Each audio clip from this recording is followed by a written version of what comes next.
നമസ്കാരം. Hunter news ആരംഭിക്കുന്നു. ആദ്യം നോക്കാം പ്രധാന വാർത്തകൾ.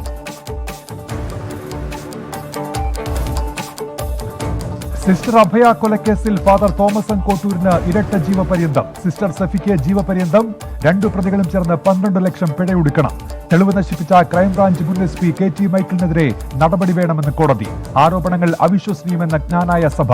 അപ്പീൽ നൽകാൻ പ്രതികൾക്ക് അവകാശമുണ്ടെന്നും കോട്ടയം അതിരൂപത. സിസ്റ്റർ അഭയ കൊലക്കേസ് അട്ടിമറിക്കാൻ ശ്രമം നടന്നെന്ന് എറണാകുളം മുൻ CGM VT രഘുനാഥ്. ഹൈക്കോടതി ജഡ്ജിക്ക് വേണ്ടിയെന്ന് പറഞ്ഞ് മുൻ രജിസ്ട്രാർ AV രാമകൃഷ്ണപിള്ള വിളിച്ചു.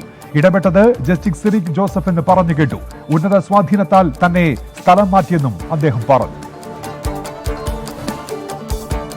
മലയാളത്തിന്റെ അക്ഷര സുഹൃതം സുഗതകുമാരി ടീച്ചറിന്റെ ഓർമ്മ. സംസ്കാരം പൂർണ്ണ ഔദ്യോഗിക ബഹുമതികളോടെ നടന്നു. ചരിത്രമായത് പരിസ്ഥിതിക്ക് വേണ്ടി പോരാടിയ കവയത്രി. തീരാനഷ്ടമെന്ന് MT വാസുദേവൻ നായർ. കണ്ണീരിനൊപ്പം നിന്ന കവയത്രിയെന്ന് മുഖ്യമന്ത്രി. അനുശോചിച്ച് പ്രതിപക്ഷ നേതാവ്.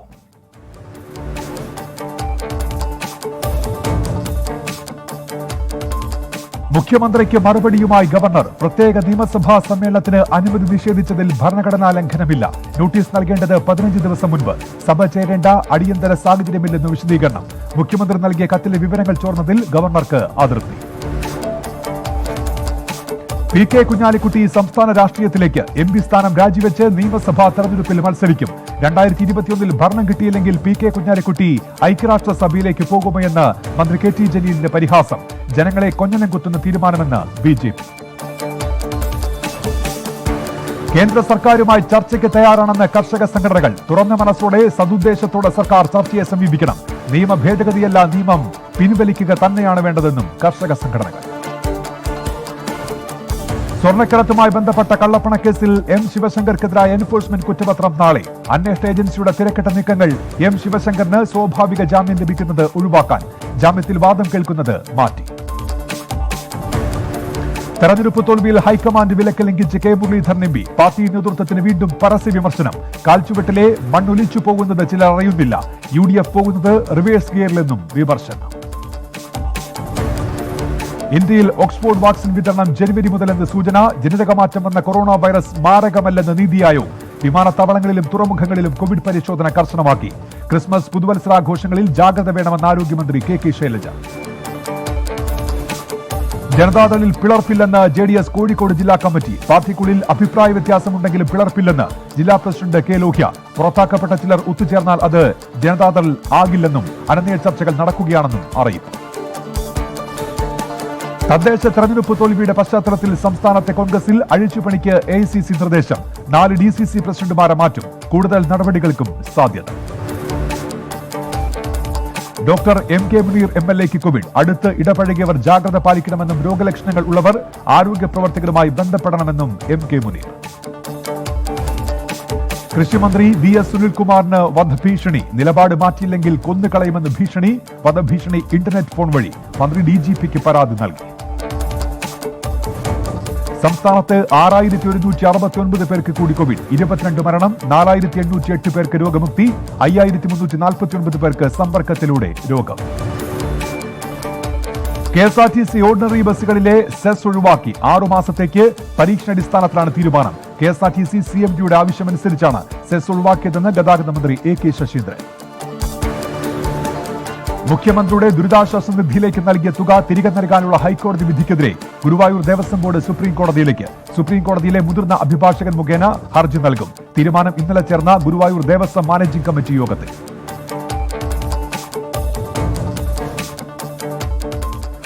ദേശീയ വാർത്തകൾ. രാജ്യത്ത് 24 മണിക്കൂറിനിടെ കോവിഡ് സ്ഥിരീകരിച്ചത് 23,950 പേർക്ക്. പുതുതായി റിപ്പോർട്ട് ചെയ്തത് 333 മരണം. നിലവിൽ ചികിത്സയിലുള്ളവരുടെ എണ്ണത്തിൽ കുറവെന്ന് ആരോഗ്യ മന്ത്രാലയം. ഇന്ത്യയിൽ കോവിഡ് വാക്സിൻ വിതരണം വൈകുന്നുവെന്ന് കോൺഗ്രസ് നേതാവ് രാഹുൽ ഗാന്ധി MP. എപ്പോൾ വാക്സിൻ വിതരണം ചെയ്യുമെന്ന് പ്രധാനമന്ത്രി വ്യക്തമാക്കണമെന്നും ആവശ്യം. BJP അംഗത്തെ ഭാരവാഹിയായി നിശ്ചയിച്ച സംഭവത്തിൽ അന്വേഷണത്തിന് നിർദ്ദേശിച്ച് കോൺഗ്രസ് അധ്യക്ഷ സോണിയാഗാന്ധി. പാർട്ടിയുടെ സംഘടനാ ഘടകത്തോട് അടിയന്തര റിപ്പോർട്ട് നൽകാൻ നിർദ്ദേശം. യുവജന വിഭാഗം ജനറൽ സെക്രട്ടറിയായി കോൺഗ്രസ് നിയമിച്ചത് മധ്യപ്രദേശിൽ കോൺഗ്രസ് വിട്ട് ജ്യോതിരാദിത്യ സിന്ധ്യയ്ക്കൊപ്പം BJPയിൽ ചേർന്ന നേതാവിനെ. തമിഴ്നാട്ടിൽ നിയന്ത്രണങ്ങളോടെ ജല്ലിക്കെട്ട് നടത്താൻ അനുമതി. കളിക്കാരുടെ എണ്ണം 150-ൽ കൂടാൻ പാടില്ലെന്ന് നിർദ്ദേശം. മത്സരാർത്ഥികൾക്ക് കോവിഡ് നെഗറ്റീവ് സർട്ടിഫിക്കറ്റ് നിർബന്ധമാക്കി. തമിഴ്നാട് മന്ത്രിമാർക്കെതിരായ അഴിമതി ആരോപണത്തിൽ ഗവർണർ നടപടിയെടുത്തില്ലെങ്കിൽ കോടതിയെ സമീപിക്കുമെന്ന് DMK നേതാവ് MK സ്റ്റാലിൻ. അഴിമതി ആരോപണവുമായി ബന്ധപ്പെട്ട പട്ടിക ഗവർണർ ബൻവാരിലാൽ പുരോഹിതിന് കൈമാറി. സിനിമാ പ്രവർത്തകർക്ക് കോവിഡ്. രജനീകാന്ത് സിനിമ അണ്ണാത്തയുടെ ഷൂട്ടിംഗ് നിർത്തി. രോഗം സ്ഥിരീകരിച്ചത് 7 പേർക്ക്. രജനീകാന്ത് ചെന്നൈയിലേക്ക് മടങ്ങും. നിരീക്ഷണത്തിൽ പോകാനും സാധ്യത. ഷീന ബോറ കൊലപാതക കേസിൽ ഇന്ദ്രാണി മുഖർജി മുംബൈയിലെ പ്രത്യേക CBI കോടതിയിൽ അപേക്ഷ നൽകി. ജയിലിൽ കഴിയുമ്പോൾ യൂണിഫോമായി പച്ചസാരി ധരിക്കുന്നതിൽ നിന്ന് ഒഴിവാക്കണമെന്ന ആവശ്യം. വിചാരണയ്ക്ക് വിധേയരായ പ്രതിയാണെങ്കിലും ജയിൽ അധികൃതർ കുറ്റവാളിയുടെ യൂണിഫോം ധരിക്കാൻ ആവശ്യപ്പെടുകയാണെന്ന് ഇന്ദ്രാണി മുഖർജി. ഡൽഹിയിലെ ആം ആദ്മി പാർട്ടി ആസ്ഥാനത്തിന് മുന്നിൽ സമരവുമായി BJP മേയർമാരും കൌൺസിലർമാരും. കോർപ്പറേഷനുകൾക്ക് സംസ്ഥാന സർക്കാർ നൽകാനുള്ള 13,000 കോടി രൂപ ഉടൻ നൽകണമെന്ന് ആവശ്യം. ഡെങ്കിപ്പനിയും മലേറിയയും ബാധിച്ച് ഡൽഹിയിൽ 2 മരണം. ഡൽഹിയിൽ മലേറിയ ബാധിച്ച് മരണം റിപ്പോർട്ട് ചെയ്യുന്നത് 6 വർഷത്തിനിടെ ഇതാദ്യം. ഈ വർഷം ഡിസംബർ 19 വരെ 1062 ഡെങ്കിപ്പനി കേസുകളും റിപ്പോർട്ട് ചെയ്തു. ജമ്മുകശ്മീരിലെ പൂഞ്ചിൽ കോൺഗ്രസ് MP മദൻലാൽ ശർമ്മ അന്തരിച്ചു. 2 തവണ MP തെരഞ്ഞെടുക്കപ്പെട്ടിട്ടുണ്ട്. 68 വയസ്സായിരുന്നു. രാജ്യത്തിന് ഭക്ഷ്യസുരക്ഷ നൽകുന്നവരാണ് കർഷകരെന്ന് കേന്ദ്ര പ്രതിരോധ മന്ത്രി രാജ്നാഥ് സിംഗ്. എന്നാൽ ചില കർഷകർ കാർഷിക നിയമങ്ങൾക്കെതിരെ പ്രക്ഷോഭം നടത്തുന്നു. അവരോട് പൂർണ്ണ ക്ഷമയോടെയാണ് കേന്ദ്രം ചർച്ച നടത്തുന്നതെന്നും പ്രതിരോധ മന്ത്രി. ഉത്തർപ്രദേശിലെ ബുന്ദൽഖണ്ഡ് എക്സ്പ്രസ് ഹൈവേയുടെ നിർമ്മാണത്തിനായി 1.89 ലക്ഷത്തിലധികം മരങ്ങൾ വെട്ടിമാറ്റിയെന്ന് വനംവകുപ്പ്. മരങ്ങൾ മുറിച്ചത് ബന്ദ, ചിത്രകൂട്, മഹോബ, ഹാമിർപൂർ, ഇച്ചാവ എന്നിവിടങ്ങളിൽ. കേന്ദ്രത്തിന്റെ അനുമതിയോടെയാണ് മരങ്ങൾ മുറിച്ചതെന്നും 70 ലക്ഷത്തിലധികം തൈകൾ പകരം വെച്ചുപിടിപ്പിക്കുമെന്നും ബന്ദ ഡിവിഷണൽ ഫോറസ്റ്റ് ഓഫീസർ. ജമ്മുകശ്മീരിലെ ദദർഹാമിൽ ഭീകരാക്രമണം. ഗ്രനേഡ് ആക്രമണത്തിൽ 3 സുരക്ഷാ സൈനികർക്ക് പരിക്കേറ്റു. പരിക്കേറ്റവരെ ആശുപത്രിയിലേക്ക് മാറ്റി. ഇന്ന് മുതൽ കർണാടകയിൽ രാത്രി കർഫ്യൂ. രാത്രി 10 മുതൽ രാവിലെ 6 വരെയാണ് നിയന്ത്രണം. ജനുവരി 2 വരെ കർഫ്യൂ തുടരുമെന്ന് കർണാടക മുഖ്യമന്ത്രി. കർഷകരുടെ പ്രക്ഷോഭത്തെ പിന്തുണയ്ക്കുന്ന കോൺഗ്രസിനെതിരെ വിമർശനവുമായി മധ്യപ്രദേശ് മന്ത്രി നരോട്ടം മിശ്ര. കാർഷിക ബില്ലിലെ കറുത്ത നിയമങ്ങൾ എന്തെന്ന് ഇതുവരെ ആർക്കും വിശദീകരിക്കാൻ കഴിഞ്ഞിട്ടില്ലെന്ന് കുറ്റപ്പെടുത്തൽ. ബീഹാറിലെ പട്നയിൽ ജൂനിയർ ഡോക്ടേഴ്സ് അനിശ്ചിതകാല സമരത്തിൽ. സ്റ്റൈഫന്റ് കൂട്ടിക്കിട്ടാത്തതിനെ തുടർന്നാണ് ഡോക്ടേഴ്സിന്റെ സമരം. ആവശ്യമായി ആരോഗ്യ സെക്രട്ടറിയെ കാണാൻ ശ്രമിച്ചു. മഹാരാഷ്ട്രയിൽ അമ്യൂസ്മെന്റ് പാർക്കുകൾ തുറക്കുന്നു. കണ്ടെയ്ൻമെന്റ് സോണിന് പുറത്തുള്ള പാർക്കുകൾക്ക് തുറക്കാൻ അനുമതി. തീരുമാനം കോവിഡ് വ്യാപനത്തിൽ കുറവ് വന്ന സാഹചര്യത്തിൽ. ഖാലിസ്ഥാൻ തീവ്രവാദിയെ ഡൽഹി എയർപോർട്ടിൽ നിന്ന് NIA അറസ്റ്റ് ചെയ്തു. ഗുർജിത് സിംഗ് നിജ്ജറാണ് അറസ്റ്റിലായത്. പൂനെ ഖാലിസ്ഥാൻ കേസുമായി ബന്ധപ്പെട്ടാണ് നടപടി. ഉത്തർപ്രദേശിലെ ഫുൾപൂരിലെ ഇഫ്കോ പ്ലാന്റിലെ വാതക ചോർച്ചയിൽ 2 പേർ മരിച്ചു. ഒരു പ്ലാന്റ് അടച്ചു. സ്ഥിതി നിയന്ത്രണ വിധേയമാക്കിയെന്ന് അധികൃതർ. ഒഡീഷ പുരിയിലെ ജഗന്നാഥ ക്ഷേത്രം വിശ്വാസികൾക്കായി തുറന്നു. നിയന്ത്രണങ്ങളോടെ പ്രവേശനം. ജനുവരി 3 വരെ ക്ഷേത്രത്തിൽ ദർശന സൗകര്യം ഒരുക്കും. പശ്ചിമ ബംഗാളിൽ 10-12 ക്ലാസുകളിലെ പൊതുപരീക്ഷ ജൂണിൽ നടത്താൻ തീരുമാനം. പരീക്ഷാക്രമവും സമയവും അറിയിക്കും. പശ്ചിമ ബംഗാൾ വിദ്യാഭ്യാസ മന്ത്രി പാർത്ഥ ചാറ്റർജിയാണ് തീരുമാനം അറിയിച്ചത്. അന്തർദേശീയ വാർത്തകൾ. ബ്രിട്ടനിൽ നിന്നുള്ള യാത്രക്കാർക്കായി അതിർത്തികൾ തുറന്നു ഫ്രാൻസ്. ചരക്ക് ലോറികൾക്കും യൂറോപ്യൻ യൂണിയൻ രാജ്യങ്ങളിൽ നിന്ന് ഉൾപ്പെടെയുള്ള അത്യാവശ്യ യാത്രക്കാർക്കുമായാണ് അതിർത്തി വഴി യാത്രയ്ക്ക് സൗകര്യമൊരുക്കിയത്. ബ്രിട്ടനിൽ ഇംഗ്ലീഷ് പോർട്ട് ഓഫ് ഡോവറിൽ ഡ്രൈവേഴ്സിന്റെ പ്രതിഷേധം. കോവിഡ് നിയന്ത്രണങ്ങളെ തുടർന്ന് ചരക്ക് നീക്കം തടസ്സപ്പെട്ടതോടെയായിരുന്നു പ്രതിഷേധം. 10 ലക്ഷം കടന്ന് പെറുവിൽ കോവിഡ് ബാധിതർ. രാജ്യത്ത് 2ാം ഘട്ട കോവിഡ് വ്യാപനം രൂക്ഷമെന്ന് ആരോഗ്യ വിദഗ്ധർ. ആകമരണം 37,218. ജനിതകമാറ്റം സംഭവിച്ച കൊറോണ വൈറസ് കണ്ടെത്തിയതിനു പിന്നാലെ ബ്രിട്ടനിലേക്കുള്ള യാത്രകൾ റദ്ദാക്കി കൂടുതൽ രാജ്യങ്ങൾ. വിമാനയാത്രകൾക്ക് നിരോധനം ഏർപ്പെടുത്തി ഫിലിപ്പൈൻസും അയർലൻഡും. ലോക്ഡൌൺ നിയന്ത്രണം നീട്ടി ഓസ്ട്രേലിയൻ നഗരമായ സിഡ്നി. ക്രിസ്മസ് പ്രമാണിച്ച് നിയന്ത്രണങ്ങൾക്ക് ഇളവ് നൽകില്ലെന്ന് അധികൃതർ. നടപടി പുതുതായി 8 കോവിഡ് കേസുകൾ റിപ്പോർട്ട് ചെയ്തതിനു പിന്നാലെ. ബ്രിട്ടനിൽ നിന്ന് മടങ്ങിയെത്തുന്ന ജപ്പാൻ പൗരന്മാർക്ക് മാത്രം രാജ്യത്തേക്ക് പ്രവേശനാനുമതിയെന്ന് ജപ്പാൻ ആരോഗ്യമന്ത്രി. മറ്റ് രാജ്യങ്ങളിൽ നിന്നുള്ളവർക്ക് രാജ്യത്തേക്ക് പ്രവേശനാനുമതിയില്ല. തീരുമാനം ജനിതകമാറ്റം സംഭവിച്ച കൊറോണ വൈറസ് കണ്ടെത്തിയ സാഹചര്യത്തിൽ. മധ്യ ഫ്രാൻസിലുണ്ടായ ആക്രമണത്തിൽ 3 പോലീസ് ഉദ്യോഗസ്ഥർ വെടിയേറ്റ് മരിച്ചു. 4 ഉദ്യോഗസ്ഥർക്ക് ഗുരുതര പരിക്ക്. പ്രതി ആത്മഹത്യ ചെയ്ത നിലയിൽ. പ്രസിഡന്റുമാരെ ജീവിതകാലം മുഴുവൻ ക്രിമിനൽ നടപടികളിൽ നിന്ന് ഒഴിവാക്കി ബിൽ പാസാക്കി Russian president Vladimir Putin. President കാലാവധി കഴിഞ്ഞാൽ പാർലമെന്റിന്റെ ഉപരിസഭയിൽ ജീവപര്യന്തം സെനറ്റർമാരാകാനും കഴിയും. ഇസ്രായേൽ പാർലമെന്റ് പിരിച്ചുവിട്ടു. നടപടി ബജറ്റ് പാസാക്കുന്നതിൽ പ്രധാനമന്ത്രി ബെന്യാമിൻ നെതന്യാഹുവിന്റെ സർക്കാർ പരാജയപ്പെട്ടതോടെ 1 വർഷത്തിനുള്ളിൽ വീണ്ടും തെരഞ്ഞെടുപ്പ് നടക്കും. സെൻട്രൽ ആഫ്രിക്കയിലെ ബാംബറി നഗരം വിമതരിൽ നിന്ന് തിരിച്ചുപിടിച്ചതായി UN സുരക്ഷാ സേന. പൊതു തെരഞ്ഞെടുപ്പ് അടുത്തതോടെയാണ് വിമതർ ആക്രമണം ശക്തമാക്കിയത്. സൊമാലിയൻ തീരത്ത് നാവികസേനയെ വിന്യസിച്ച അമേരിക്ക. നടപടി സൊമാലിയിൽ നിന്ന് 700ഓളം സൈനികരെ പിൻവലിക്കുന്നതിന്റെ ഭാഗമായി. ജനുവരി 15ഓടെ സൈന്യത്തെ പൂർണ്ണമായി പിൻവലിക്കും. നിയുക്ത അമേരിക്കൻ പ്രസിഡന്റ് ജോ ബൈഡനിൽ നിന്ന് ഗുണകരമായതൊന്നും പ്രതീക്ഷിക്കുന്നില്ലെന്ന് റഷ്യ. ജോ ബൈഡന്റെ സംഘത്തിലുള്ളവർ റഷ്യൻ വിരുദ്ധരാണെന്നും റഷ്യൻ വിദേശകാര്യമന്ത്രി സെർജി റയബക്കോ. പ്രമുഖ ബലൂചിസ്ഥാൻ ആക്ടിവിസ്റ്റ് കരീമ ബലൂച്ചിനെ കാനഡയിൽ മരിച്ച നിലയിൽ കണ്ടെത്തിയ സംഭവത്തിൽ അന്വേഷണം ശരിയായ ദിശയിലെന്ന് ടൊറന്റോ പോലീസ്. ഞായറാഴ്ച മുതൽ കാണാതായ കരീമയുടെ മൃതദേഹം കണ്ടെത്തിയത് തിങ്കളാഴ്ച. പാകിസ്ഥാൻ രഹസ്യാന്വേഷണ ഏജൻസിയായ ISIക്ക് ബലൂച്ചിന്റെ മരണത്തിൽ പങ്കെന്ന് റിപ്പോർട്ടുകൾ. ദുബായിൽ ഫൈസർ ബയോ എൻടെക് കോവിഡ് വാക്സിന്റെ വിതരണം തുടങ്ങി. Dubai supreme committee of crisis and disaster മാനേജ്മെന്റാണ് ഇക്കാര്യം അറിയിച്ചത്. ഫൈസർ ബയോ എൻടെക് കോവിഡ് വാക്സിന്റെ ആദ്യഘട്ടം ഒമാനിലെത്തും. ആദ്യഘട്ടത്തിൽ കോവിഡ് വാക്സിൻ നൽകുക പ്രതിരോധ പ്രവർത്തകർക്കും ഗുരുതരാവസ്ഥയിൽ ചികിത്സയിൽ കഴിയുന്നവർക്കും. ഹോങ്കോങ്ങിൽ അറസ്റ്റിലായ മാധ്യമ ഭീമൻ ജിമ്മി ലായ്ക്ക് ജാമ്യം. കർശന ഉപാധികളോടെ ജാമ്യം അനുവദിച്ചു. ചൈന കൊണ്ടുവന്ന പുതിയ ദേശീയ സുരക്ഷാ നിയമപ്രകാരമായിരുന്നു അറസ്റ്റ്. അമേരിക്കയിലെ വ്യവസായ സ്ഥാപനങ്ങൾക്ക് മുന്നറിയിപ്പുമായി സുരക്ഷാ വിഭാഗം. ചൈനീസ് കമ്പനികളിൽ നിന്ന് സൈബർ ആക്രമണം ഉണ്ടായേക്കാമെന്ന് മുന്നറിയിപ്പ്. ഡേറ്റാ സുരക്ഷാ സംവിധാനങ്ങൾ കൂടുതൽ ശക്തമാക്കാൻ നിർദ്ദേശം. സൗദി അറേബ്യയിലെ അബു അരീഷിൽ മലയാളി കൊല്ലപ്പെട്ട നിലയിൽ. മലപ്പുറം സ്വദേശി മുഹമ്മദ് പുള്ളിയിൽ ആണ് മരിച്ചത്. ഇദ്ദേഹം ജോലി ചെയ്തിരുന്ന മിനി മാർക്കറ്റിൽ പുലർച്ചെ മൃതദേഹം കണ്ടെത്തിയത് കഴുത്തിന് കുത്തേറ്റ നിലയിൽ. സൗദി അറേബ്യയിൽ കോവിഡ് വാക്സിൻ സ്വീകരിച്ചവർക്ക് അപ്രതീക്ഷിത പാർശ്വഫലങ്ങൾ റിപ്പോർട്ട് ചെയ്തിട്ടില്ലെന്ന് ആരോഗ്യ മന്ത്രാലയം. കുത്തിവയ്പ്പെടുത്തവർ പൂർണ്ണ ആരോഗ്യവാന്മാരാണെന്നും ആരോഗ്യ മന്ത്രാലയത്തിന്റെ വക്താവ് അറിയിച്ചു. ആഭ്യന്തര സംഘർഷം രൂക്ഷമായ യമനിൽ പുതിയ സർക്കാർ രൂപീകരിച്ചത് സമാധാനം പുനഃസ്ഥാപിക്കാൻ സഹായിക്കുമെന്ന് സൗദി അറേബ്യ. മന്ത്രിസഭ രൂപീകരിച്ചത് റിയാദ് കരാറിന്റെ അടിസ്ഥാനത്തിൽ. സ്പോർട്സ്. ISLൽ Odisha FC North East United മത്സരം സമനിലയിൽ. നിശ്ചിത സമയത്ത് ഇരു ടീമുകളും 2 ഗോൾ വീതം നേടി.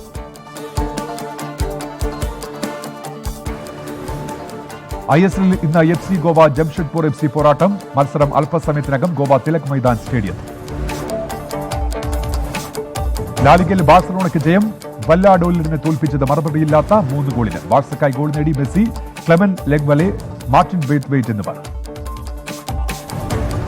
ഒരു ക്ലബിനായി ഏറ്റവും കൂടുതൽ ഗോൾ നേടുന്ന താരമായി ലയണൽ മെസ്സി. മറികടന്നത് പെലെ. സാന്റോസിന് വേണ്ടി നേടിയ 643 ഗോൾ എന്ന നേട്ടം. ന്യൂസിലാൻഡിനെതിരായ 2020 പരമ്പരയിൽ അവസാന മത്സരത്തിൽ പാകിസ്ഥാന് 4 വിക്കറ്റ് ജയം. ആദ്യം ബാറ്റ് ചെയ്ത ന്യൂസിലൻഡ് ഉയർത്തിയ 174 റൺസ് വിജയലക്ഷ്യം പാകിസ്ഥാൻ 2 പന്ത് ശേഷിക്കെ മറികടന്നു. Business news.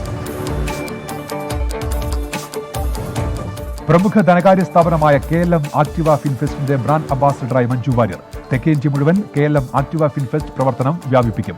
ഗോൾഡ് ലോണിനാണ് കമ്പനി ഊന്നൽ നൽകുന്നത്. ജില്ലാ വാർത്തകൾ. പ്രേം നസീർ സുഗൽ സമിതിയുടെ 2ാമത് രാഷ്ട്രീയ ജനസേവ കർമ്മ പുരസ്കാരം ഡെപ്യൂട്ടി സ്പീക്കർ V ശശിക്ക് 10,001 രൂപയും ഫലകവും പ്രശസ്തി പത്രവും അടങ്ങുന്നതാണ് പുരസ്കാരം. കൊല്ലം പുനലൂർ താലൂക്ക് ആശുപത്രിയിലെ ബഹുനില മന്ദിരത്തിന്റെ ഉദ്ഘാടനം ജനുവരി 15-ന് മുഖ്യമന്ത്രി പിണറായി വിജയൻ ഉദ്ഘാടനം നിർവഹിക്കും. അഞ്ചലിൽ വ്യാജ ലോട്ടറി ടിക്കറ്റ് നൽകി ലോട്ടറി വിൽപ്പനക്കാരനെ കബളിപ്പിച്ചെന്ന് പരാതി. 5000 രൂപയുടെ സമ്മാനാർഹമായ നമ്പറുകൾ ചേർത്ത് വ്യാജ ടിക്കറ്റ് നിർമ്മിച്ചായിരുന്നു തട്ടിപ്പ്. ആലപ്പുഴ ജില്ലയിൽ 431 പേർക്ക് കൂടി കോവിഡ്. 8 പേരുടെ രോഗബാധയുടെ ഉറവിടം വ്യക്തമല്ല. 270 പേരുടെ പരിശോധനാ ഫലം ഇന്ന് നെഗറ്റീവാണ്. ആലപ്പുഴ ചേർത്തലയിൽ കർഷകർക്ക് ഐക്യദാർഢ്യം പ്രഖ്യാപിച്ച് ട്രാക്ടർ റാലിയുമായി AYF പ്രതിഷേധ കൂട്ടായ്മ ഉദ്ഘാടനം ചെയ്ത് സംസ്ഥാന വൈസ് പ്രസിഡന്റ് TT ജിസ്മ. പത്തനംതിട്ടയിൽ 406 പേർക്ക് കൂടി കോവിഡ്, 7 പേർ വിദേശത്ത് നിന്നും 32 പേർ ഇതര സംസ്ഥാനങ്ങളിൽ നിന്നും എത്തിയവർ.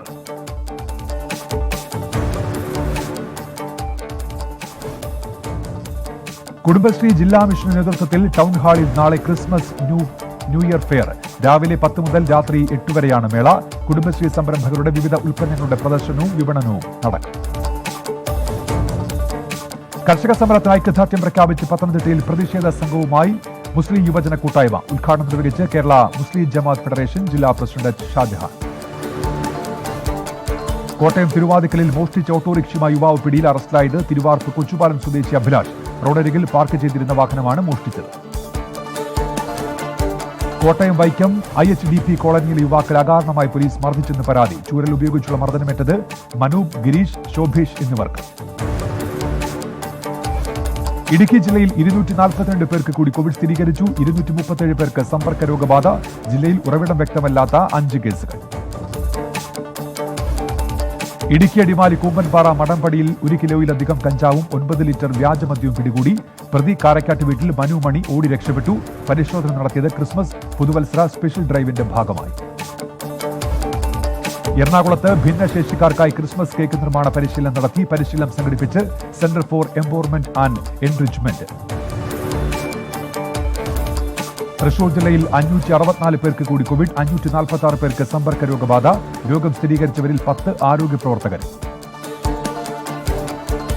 തൃശൂരിൽ കുറിപ്പിരിവ് നടത്തി 28 ലക്ഷം രൂപ തട്ടിയെടുത്ത കളക്ഷൻ ഏജന്റ് അറസ്റ്റിൽ. പിടിയിലായത് മണലൂർ സ്വദേശി ഹേമ. മണലൂർ സഹകരണ ബാങ്കിന്റെ പേരിലായിരുന്നു ഇവർ തട്ടിപ്പ് നടത്തിയത്. പോക്സോ കേസിൽ പ്രതിയായ വളാഞ്ചേരി നഗരസഭ മുൻ കൌൺസിലർ ഷംസുദ്ദീൻ നടക്കാവ് അറസ്റ്റിൽ. അറസ്റ്റ് 1.5 വർഷമായി വിദേശത്തായിരുന്ന പ്രതി നാട്ടിലെത്തിയതിന് പിന്നാലെ. പാലക്കാട് ജില്ലയിലെ തിരുമിറ്റക്കോടിനടുത്ത് ബേക്കറിയിൽ തീപിടുത്തം. അപകടമുണ്ടായത് പുലർച്ചെ 5 മണിയോടെ. ഷൊർണൂരിൽ നിന്ന് ഫയർഫോഴ്സ് എത്തിയാണ് തീയണച്ചത്. എടപ്പാളിൽ വീടിന് മുന്നിൽ സൂക്ഷിച്ച മോട്ടോറുകൾ മോഷണം പോയി. കവർച്ച. പൊന്നാനി റോഡിലെ യൂണിയൻ ബാങ്കിന് സമീപത്തെ വീട്ടിൽ മോഷണം നടത്തിയത് സ്ത്രീകളെന്ന് വ്യക്തമാകുന്ന CCTV ദൃശ്യങ്ങൾ പുറത്ത്. മലപ്പുറം പൊന്നാനിയിൽ കഞ്ചാവുമായി 3 പേർ പിടിയിൽ. അറസ്റ്റിലായത് പൊന്നാനി സ്വദേശികളായ ഷെഫീഖ്, അമൽ ബഷീർ, രാഹുൽ എന്നിവർ. കഞ്ചാവ് പിടിച്ചെടുത്ത് വാളയാറിൽ നടത്തിയ പരിശോധനയിൽ. കരിപ്പൂരിൽ അനധികൃതമായി കടത്താൻ ശ്രമിച്ച സ്വർണവുമായി ഒരാൾ പിടിയിൽ. അറസ്റ്റായത് വയനാട് സ്വദേശി ഹംസ. പരിശോധനയിൽ പിടികൂടിയത് 15 ലക്ഷം രൂപയുടെ സ്വർണം. പൊന്നാനി ജോയിന്റ് RT ഓഫീസിന് കീഴിൽ ഡ്രൈവിംഗ് ടെസ്റ്റിന് അപേക്ഷിച്ചവർക്ക് ടെസ്റ്റ് നടത്തുന്നില്ലെന്ന് പരാതി. കെട്ടിക്കിടക്കുന്നത് കോവിഡ് കാലത്ത് മാറ്റിവെച്ചതും പുതുതായി സമർപ്പിച്ചതുമടക്കം 100 കണക്കിന് അപേക്ഷകൾ. മലപ്പുറം കുറ്റിപ്പുറത്ത് വൻ ലഹരിമരുന്ന് വേട്ട. 5 വാഹനങ്ങളിലായി കടത്തുകയായിരുന്ന 1/2 കോടി രൂപയുടെ നിരോധിത പുകയില ലഹരി ഉൽപ്പന്നങ്ങൾ പിടിച്ചു. കരിപ്പൂരിൽ വീണ്ടും സ്വർണ്ണവേട്ട. പിടികൂടിയത് വിപണിയിൽ 40 ലക്ഷം രൂപ വില വരുന്ന 828 ഗ്രാം സ്വർണം. താമരശ്ശേരി സ്വദേശി മാലിക് അറസ്റ്റിൽ. കോഴിക്കോട് ജില്ലയിൽ 605 പേർക്ക് കൂടി കോവിഡ്. വിദേശത്ത് നിന്നെത്തിയ 2 പേർക്കും ഇതര സംസ്ഥാനങ്ങളിൽ നിന്നെത്തിയ 8 പേർക്കും രോഗബാധ. 15 പേരുടെ ഉറവിടം വ്യക്തമല്ല. കാവിലുംപാറ, മരുതോങ്കര ഗ്രാമപഞ്ചായത്തുകളെ ബന്ധിപ്പിക്കുന്ന നടത്തോട് പാലം താൽക്കാലികമായി തുറക്കുമെന്ന് EK വിജയൻ MLA. നടപടി പ്രദേശവാസികളുടെ യാത്രാ ദുരിതം കണക്കിലെടുത്ത്. കോഴിക്കോട് ജില്ലയിൽ സംയുക്ത കർഷക സമിതി അനിശ്ചിതകാല സത്യാഗ്രഹം തുടങ്ങി. പ്രതിഷേധം. ദേശീയ കർഷക പ്രക്ഷോഭത്തിന് ഐക്യദാർഢ്യം പ്രഖ്യാപിച്ചു. കണ്ണൂർ വിമാനത്താവളത്തിൽ അനധികൃതമായി കടത്താൻ ശ്രമിച്ച സ്വർണം പിടികൂടി. പരിശോധനയിൽ പിടിച്ചെടുത്തത് 22 ലക്ഷം രൂപയുടെ സ്വർണം. കണ്ണൂർ പഴയങ്ങാടിയിൽ പോലീസ് പിടിച്ചെടുത്ത തോണികൾ അജ്ഞാത സംഘം തീവെച്ച് നശിപ്പിച്ചു. മണൽക്കടത്ത് സംഘത്തിന്റെ തോണികളാണ് കത്തിനശിച്ചത്. കണ്ണൂർ ആന്തൂരിൽ സേവാഭാരതി പ്രവർത്തകന്റെ വീടിന് നേരെ ബോംബാക്രമണം. മുറാഴ സ്വദേശി CH നികേഷിന്റെ വീടിന് നേരെയാണ് ആക്രമണം ഉണ്ടായത്. കാസർഗോഡ് പുതുതായി 68 പേർക്ക് കൂടി കോവിഡ്. 63 പേർക്ക് രോഗബാധ. സമ്പർക്കത്തിലൂടെ ജില്ലയിൽ 112 പേർക്ക് രോഗമുക്തി. Fact check. കോവിഡ് നിയന്ത്രണങ്ങൾക്കെതിരെ പാരീസിൽ നടന്ന പ്രതിഷേധമെന്ന പേരിൽ പ്രചരിക്കുന്ന ദൃശ്യങ്ങൾ വ്യാജം. പ്രചരിക്കുന്നത് 2018 ഫുട്ബോൾ ലോകകപ്പിൽ ഫ്രാൻസ് വിജയിച്ചതിനെ തുടർന്നുള്ള ആഘോഷത്തിന്റെ ദൃശ്യങ്ങൾ. രാജ്യത്ത് 3 മാസം റേഷൻ കാർഡ് ഉപയോഗിക്കാത്തവരുടെ കാർഡ് റദ്ദാക്കുന്നുവെന്ന രീതിയിൽ പ്രചരിക്കുന്ന വാർത്തയുടെ സത്യാവസ്ഥയിലേക്ക്. 3 മാസം റേഷൻ കാർഡ് ഉപയോഗിക്കാത്തവരുടെ കാർഡ് റദ്ദാക്കുന്നുവെന്നാണ് വ്യാജ പ്രചാരണം. കോവിഡ് കാലത്ത് പുതിയ തീരുമാനവുമായി കേന്ദ്ര സർക്കാർ രംഗത്ത് എന്നാണ് വ്യാജ പ്രചാരണം. ഒരു പ്രാദേശിക മാധ്യമം പ്രസിദ്ധീകരിച്ച വാർത്തയാണ് സമൂഹ മാധ്യമങ്ങളിലൂടെ വ്യാപകമായി പ്രചരിക്കുന്നത്. റേഷൻ കാർഡിലൂടെയുള്ള ആനുകൂല്യങ്ങൾ ഉപയോഗിക്കാത്തവരെ പട്ടികയിൽ നിന്ന് നീക്കുമെന്നും റേഷൻ കാർഡ് റദ്ദാകുമെന്നുമാണ് വാർത്തയിലുള്ളത്. ഉത്തർപ്രദേശ്, മധ്യപ്രദേശ്, ബീഹാറിലും കേന്ദ്ര സർക്കാർ തീരുമാനം നടപ്പിലാക്കിയെന്നും മറ്റ് സംസ്ഥാന സർക്കാരുകൾ ഉടൻ തീരുമാനം നടപ്പിലാക്കുമെന്നുമാണ് വാർത്ത. എന്നാൽ ഇത് വ്യാജമാണെന്ന് PIBയുടെ വസ്തുതാ പരിശോധക വിഭാഗം തന്നെ വ്യക്തമാക്കിയിട്ടുണ്ട്. കേന്ദ്ര സർക്കാർ ഇങ്ങനെയൊരു നിർദ്ദേശം സംസ്ഥാന സർക്കാരുകൾക്ക് നൽകിയിട്ടില്ലെന്നും PIB വ്യക്തമാക്കുന്നു. നിലവിൽ ഇപ്പോൾ പ്രചരിക്കുന്ന വാർത്ത പൂർണ്ണമായും തെറ്റാണ്. ഇപ്പോൾ കിട്ടിയത് ജമ്മുകശ്മീർ ജില്ലാ വികസന സമിതി തെരഞ്ഞെടുപ്പിൽ പ്രതിപക്ഷ കക്ഷികളുടെ ഗുപ്കർ സഖ്യത്തിന് 110 സീറ്റുകൾ ജയം. BJP 75 സീറ്റുകൾ നേടി, സ്വതന്ത്രർ 50 സീറ്റുകൾ ജയിച്ചു. കോൺഗ്രസിന് ജയിക്കാൻ കഴിഞ്ഞത് 26 സീറ്റുകൾ. Medium range surface to air missile സംവിധാനത്തിന്റെ പരീക്ഷണ വിജയകരം. ഇന്ത്യൻ ആർമിയാണ് MRS മിസൈൽ സംവിധാനം വികസിപ്പിച്ചത്. ഇസ്രായേൽ എയ്റോസ്പേസ് ഇൻഡസ്ട്രീസുമായി സഹകരിച്ചാണ് ഇന്ത്യ മിസൈൽ വികസിപ്പിച്ചത്. തമിഴ്നാട്ടിൽ 24 മണിക്കൂറിനിടെ 1066 പേർക്ക് കൂടി കോവിഡ് സ്ഥിരീകരിച്ചു. 12 മരണം കൂടി സ്ഥിരീകരിച്ചു. സംസ്ഥാനത്ത് 1131 പേർക്ക് രോഗമുക്തി. ഈ വർഷത്തെ ഇന്ത്യ-റഷ്യ സമ്മേളനം റദ്ദാക്കി. നടപടി കോവിഡ് വ്യാപന പശ്ചാത്തലത്തിൽ ഇരു രാജ്യങ്ങളും ഒരുപോലെ അംഗീകരിച്ചതിനെ തുടർന്നാണ് സമ്മേളനം മാറ്റിയത്. പ്രതിപക്ഷ നേതാവ് രമേശ് ചെന്നിത്തലയ്ക്ക് കോവിഡ് സ്ഥിരീകരിച്ചു. ഭാര്യ അനിതയ്ക്കും മകനും ഇന്നലെ കോവിഡ് സ്ഥിരീകരിച്ചതിനെ തുടർന്ന് നിരീക്ഷണത്തിലായിരുന്നു.